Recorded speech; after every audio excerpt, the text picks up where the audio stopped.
आज जो हुआ है और जो मैं देख रहा हूं, मैं उसे नेशनल शेम, राष्ट्रीय शर्म की बात मानता हूं। आज गणतंत्र दिवस है। पूरा देश नहीं तो पूरा विश्व आज दिल्ली के राजपथ पर जो हमारा देश का शक्ति प्रदर्शन होता है, सभी राज्यों के रथ यहाँ वहाँ आते हैं, चित्र रथ आते हैं, झांकियाँ आती हैं, आर्मी की ताकत दिखती है, हमारी प्रधानमंत्री पूरी सरकार वहाँ मौजूद रहती है। लेकिन सुबह हमने चित्र देखा था ये, लेकिन दोपहर के बाद पूरे विश्व ने दिल्ली के सड़क पर जो नज़ारा देखा है, वो ना आंदोलनकारियों को शोभा देता है, ना सरकार को शोभा देता है। 2 महीने से बहुत ही संयम और शांतिपूर्ण ढंग से आंदोलन चल रहा है। पूरे विश्व में उसके लिए जो बातें मैं सुन रहा था कि इस प्रकार का एक शिस्तबद्ध आंदोलन पूरे विश्व में कभी नहीं हुआ था, किसानों का आंदोलन। और अचानक से आज क्या हुआ कि संयम का बांध टूट गया और किसान सीधे दिल्ली राजधानी में घुस गए, लाल किले के प्राचीर पर घुस गए, सड़क पर आ गए, हिंसा फैल गई। इस प्रकार की अराजकता क्यों फैली, ये सवाल है। और सरकार क्या कर रही है? क्या सरकार इसी घटना का या इसी दिन का इंतजार कर रही थी?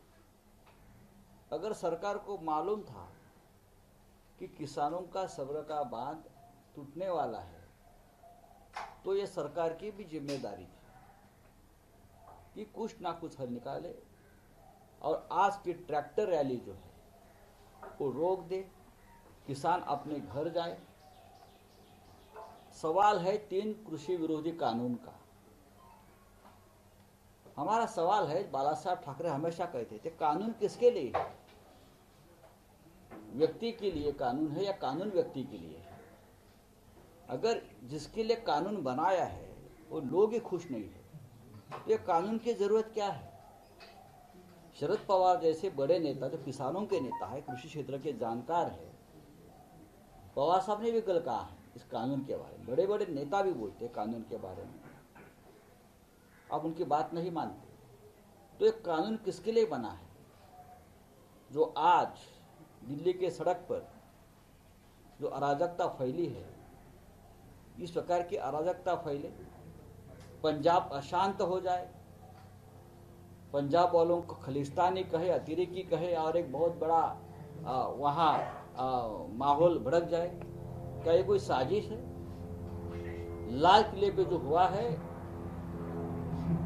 उसका कंडेम, उसकी निर्भसना, उसकी निंदा शिवसेना करती है। आज के दिन नहीं होना था। किसान आंदोलन को धब्बा लगा है, ये मैं मानता हूँ, लेकिन उसके लिए जिम्मेदार सिर्फ एक पार्टी नहीं है, सरकार को भी जिम्मेदारी लेनी चाहिए, लेनी ही चाहिए। अगर किसी और पार्टी की सरकार होती है, किसी और राज्य में हो जाता तो सरकार का इस्तीफा मांगा जाता। आज जो कानून व्यवस्था खत्म हो गई दिल्ली में कुछ समय के लिए, आज भी चल रहा है, अभी भी चल रहा है, तो सरकार के लोग और जिस पार्टी की सरकार है उनके नेता अब किसका इस्तीफा मांगे? शरद पवार साहब का इस्तीफा मांगेंगे आज की घटना के लिए? ममता बनर्जी का मांगेंगे? या महाराष्ट्र के मुख्यमंत्री उद्धव ठाकरे जी का इस्तीफा मांगने वाले हैं? या जो बाइडेन का मांगेंगे? कौन लेगा आज की जिम्मेदारी?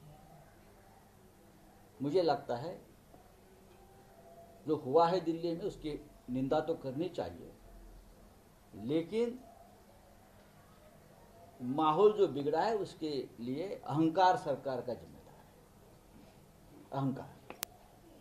और इस प्रकार की घटना जो हुई है, दिल्ली का जो माहौल है उससे पूरे देश का माहौल बदल सकता है। इसीलिए इस मामले में हम सरकार से अपील करेंगे और सरकार को पूरा सहयोग भी देंगे कि परिस्थिति नियंत्रण में लाइए।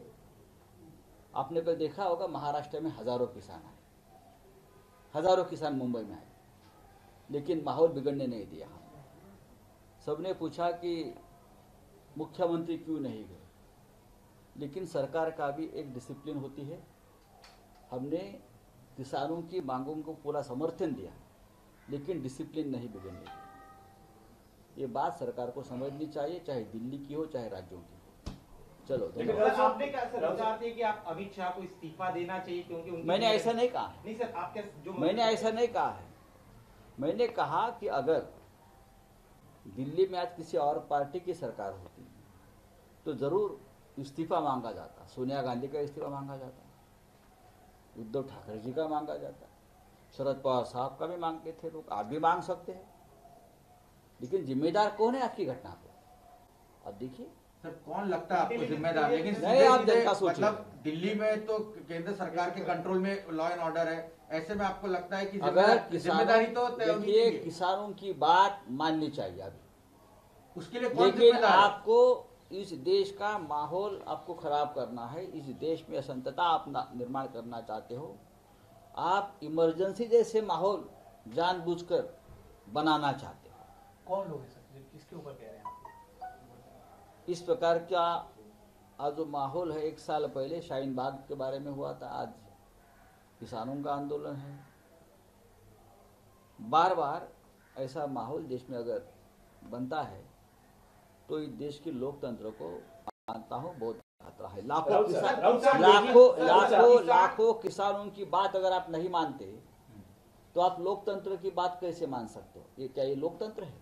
लाखों किसानों की आवाज तो सुन लो आप। राउत साहब, लेकिन राउत साहब, किसानों ने आश्वस्त किया था कि कोई भी हिंसा नहीं होगा, हिंसा नहीं होगी। पुलिस को ये आश्वस्त किया था, उसके बाद उनको ये परमिशन मिली है। आश्वस्त किया जाता है। जब बाबरी गिरी थी तभी पुलिस को आश्वस्त किया था, आंदोलनकारी होते हैं। जब अयोध्या में बाबरी गिरी थी, आपको मालूम होगा, तब भी हम सभी ने पुलिस को आश्वस्त किया था। वहां भी इंटेलिजेंस का फेलियर था और यहाँ भी इंटेलिजेंस का फेलियर। नमस्कार, मैं हूं अंशु शर्मा और हमें उम्मीद है कि आपको ये वीडियो जरूर पसंद आया होगा। ऐसे ही बाकी वीडियो देखने के लिए देखते रहिए द इंडियन समाचार, और वीडियोस पसंद आने पर हमारे चैनल द इंडियन समाचार को लाइक, शेयर और सब्सक्राइब करना ना भूलें।